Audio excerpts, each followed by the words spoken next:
For photoline press, we should move the screen to last of the setting.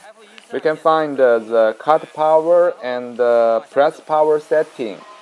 The cut power means cutting force. The press power should be lower than the cut power. Maybe, for example, maybe cut power 30 and the press power can be 20. Cut power 50, maybe press power is 20 or 25.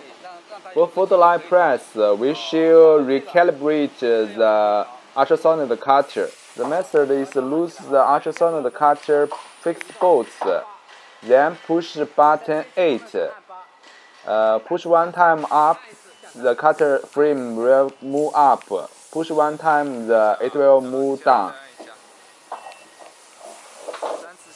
Once the cutter frame moves to the top, we can press the cutter manually and fix the bolts. The cutter is okay. Then we adjust the center spring to make the cutting force just can cut the labor is better. If too much, it can short the cutter life or the whole life.